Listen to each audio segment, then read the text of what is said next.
This season, Coach Jones did a great job blending our personnel. We had the old and the new, and our team's ability to listen and learn and come together at about midway through the season to really start to gel. And consistency is always so important with any team, because with effort and consistent play, you'll have a chance to win every time out. Well, you know, throughout the year, we did really preach that. That was a big buzzword for us. And when we finally got toward the end of the year, it started to, you could see it coming.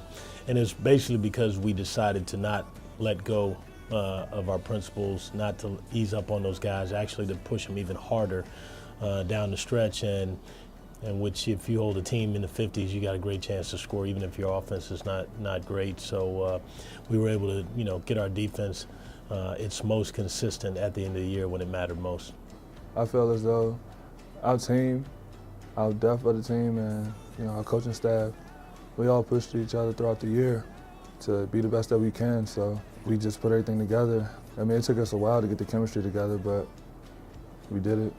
Well, statistically, if you combine the statistics and look at the things that we did well, defense is always something that, because it's an effort-based part of the game, that you can do on a night in and night out basis. Also rebounding, and defensive rebounding was a big emphasis for our team.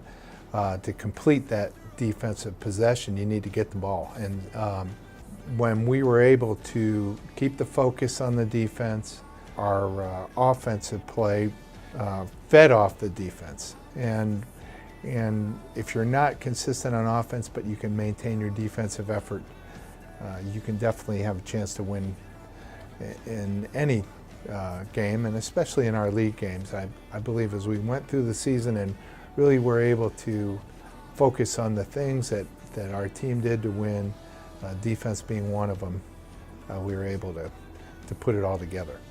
You know, our rebounding on both ends of the floor was a key to us. It was one of the 3 pillars of our approach this year. Paint touches on the offensive end, you know, our rebounding on both ends. Those were, you know, 2 of the most important keys to what we were trying to do. And that rebounding really gave us an opportunity to win a lot of games, because we got extra possessions on the offensive end and we limited the other team to 1 on the defensive end.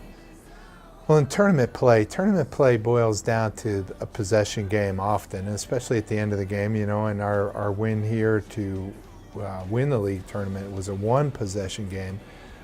Getting the ball back offensively and offensive rebounding is so important. It gives you another shot at the basket.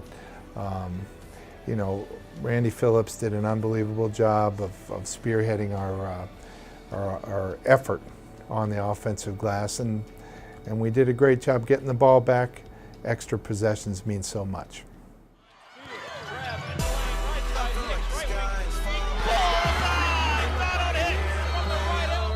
On any given night, you know, a different guy can be the hero and make big plays down the stretch. Donald's a guy who has always had a lot of confidence in high school, and even in his freshman year, he hit some big shots. It was no surprise until Carleek hit the shot. You know, we were calling Donald Big Shot Don, so he's used to making big shots, and you know, he has a lot of confidence in those situations, and his teammates have a lot of confidence in him. And I really think he enjoys that role. Donald came in this summer for an extra amount of time to work with the coaches, and you want to see a guy that puts in that extra effort have success. And you know, he was big against Longwood, and we believe in Donald, especially when the chips are down, and he's come through for us. And against Winthrop, you know, we didn't really have a different style of play for them from the previous game, other than I think we were motivated to play better because of how poorly we played at their place. But it was a slugfest, and you know, right down to the end, I thought that, you know, our guys were able to tough it out because of, you know, our conditioning, you know, our emphasis on defense. you know, our emphasis on rebounding. So down the stretch, you know, we were able to pull away from them when it was, you know, it was a back and forth game. But it was really our conditioning, our defense, and our rebounding that pulled that game out and allowed us to win by, I think we won by 9. It was our biggest margin in the tournament. Well, in the tournament, conference tournament, the juice, it was just, you know, one of those things we just had to find it and pull it through. It's all in us. We just had to dig through, dig deep, and, you know, get it and just, you know, give it our all for the conference. And then, you know, championship game, I think that the juice really stood out to us. I mean, we was back and forth for the longest with Liberty, and it got to a point where we came down. So stuck in and pretty much just, you know, did what we had to do, and we pulled out the W. 13 seconds to go. Championship Sunday tied at 52. Donald Hicks will inbound Radford with a chance to win it on their home floor. Last possession. Carleague Jones, and here we go for all the marbles in the Big South.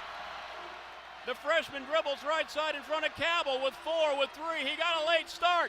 The freshman of the year for 3 in the championship. Good!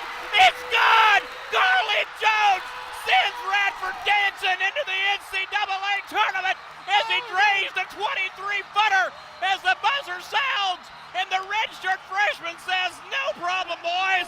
Jump on my back, and I'll lead you back to the promised land," as the Radford Highlanders will go back to the NCAA tournament for the first time since 2009.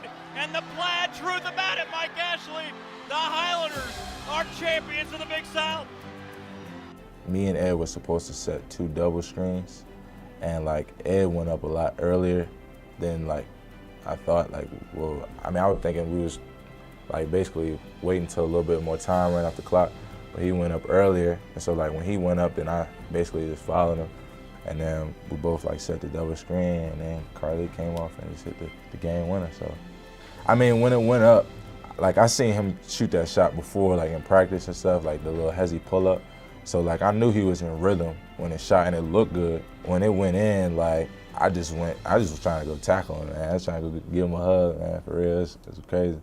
The euphoria that came after and what everybody heard on the radio, and it's one of those deals that you never think about what you're going to say, you just say it. It's pure emotion, it's real, and I think that's what makes people, I think, appreciate it more, because you're not planning it. There's a lot of plan calls in today's watered down broadcast and a lot of cookie cutter stuff. You have guys that, you know, when they're doing a neutral broadcast, you can't show too much excitement one way or the other, but when you're the voice of an institution, it's your alma mater, and you've been here as long as I have, something like that happens, it just pours out.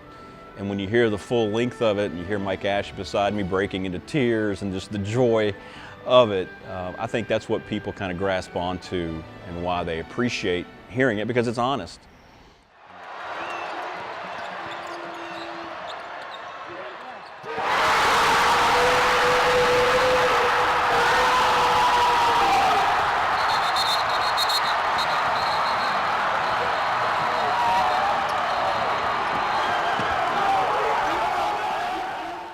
Well, I think that kind of fan support really shows how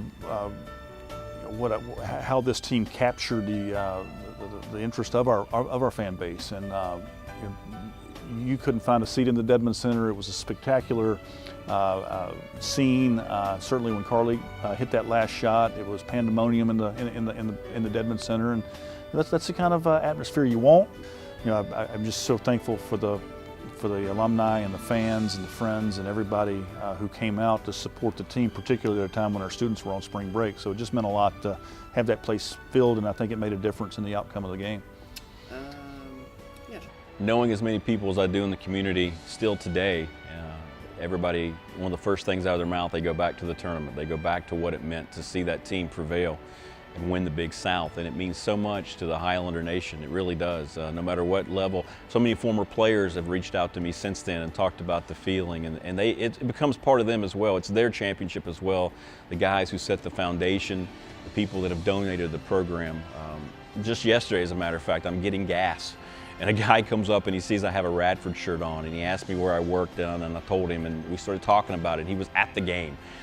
He had an opportunity to be at the game. The students weren't here, so it was one of the first Radford games he'd ever gone to, and he saw all that environment and the fact that they won the game and all the excitement, and now he's planning on coming back. It's just created this fervor. And you know, Radford basketball is something that people have always, I think, latched onto in this program, through our athletics program, because of the people that have run it throughout the years, whether it be the line of athletic directors, the head coaches, and all the terrific student athletes. And I think Coach Jones, what he's done is he brings the same kind of mentality the way he plays the game. It's a blue-collar work ethic. It's hard work. It's a defensive team. It's something that he embraces what the new River Valley is all about. So people can relate to the way these kids work and the way they play. And I think that's something else that's made it feel more like it's coming home to a lot of these fans when they see that they hoisted the trophy.